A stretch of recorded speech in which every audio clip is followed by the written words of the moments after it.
কেন আপনার রেস্টুরেন্টে ভারতীয় চাল কিনবেন? আপনি দরকার হলে বার্মিজ চাল কিনেন, পাকিস্তানি চাল কেনেন। আপনি যদি রেস্টুরেন্টে কাজ করেন বলে আজকে থেকে ভারতীয় টিলডা গুরু আমার বাসায় হবেন। আপনার বউকে ভারতীয় শাড়ি কিনে দেবেন। কি দিবেন? জিয়া সাহেবের আজকে শাহাদতবাসী আমি বলছি সেমিনারের হলো জিয়া সাহেবের সময় বার্মিজরা কোনোদিন সাহস করে নাই আমাদের বর্ডারে এসে অত্যাচার করবে। ওই যে শাসক হয়েও উনি দীপ্ত রাজার মতো নেগোশিয়েট করছেন। হ্যাঁ, এখন আপনার পানি নাই। আমি কালকে আসছি, সিলেটে পানি উঠছে। এই পানি বৃষ্টির পানি না। আমি দাঁড়িয়ে দেখছি আল্লাহ হারামাইন হাসপাতালের উপরে, আমার ভাই অসুস্থ, আমি দেখছি পানি ফু হু করে বাড়ছে। আজকে খবর নেন শাহজালাল উপশহর ভেসে গিয়েছে। এটা কিসের পানি? বরাকবাদ ওইগুলো ছেড়ে দিয়েছে। কতদিন পরে তিস্তা ওখানে দেখবেন যেখানে এখন ধুধু বালি ছিল ওটা ফ্লাডেড হয়ে গেছে। ওদের সুবিধা মতো যখন দরকার পানি ছেড়ে দেয়, আর যখন আমাদের পানি দরকার পানি দেয় না।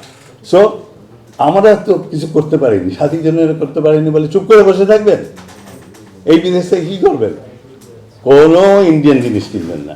কেন? গাজা যুদ্ধে আপনি খবর নেন টরন্টো এইসব শহরে ম্যাকডোনাল্ড, স্টারবাক বন্ধ হয়ে গেছে। কেন? বলছে আমরা ইসরায়েলি জিনিস খাবো না, ইসরায়েলি খেজুর কিনবো না। তা আপনি কেন বলতে পারেন যে আমি কোনো ভারতীয় কুর্তা কিনবো না, আমার বউকে টাঙ্গাইলের শাড়ি কিনে দিব, রাজশাহী সিল্ক কিনে দিব, আমার ঢাকার তাঁতের শাড়ি কিনে দিব?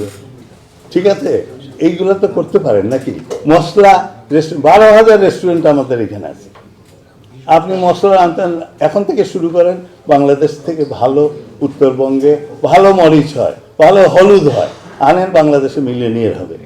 আমরা ইন্ডিয়ান জিনিস কিনবো না। এখন যদি বলেন না, আপনার গাবনার রেস্টুরেন্টের মালিক বলে আমি ইন্ডিয়ান পাটক আর এগুলো ছাড়া চলবে না, কেন? তাহলে তুমি শ্রীলঙ্কান কেনো। দরকার হলে ইভেন পাকিস্তানি আম আসতেছে, কেন আপনি ভারতীয় আম খাবেন? কেন আপনি পাকিস্তানি আম খাবেন? বাংলাদেশের আম আসতেছে, বাংলাদেশে আম খাবেন। ভারতের পণ্য বর্জন করেন, পারবেন না? 12,000।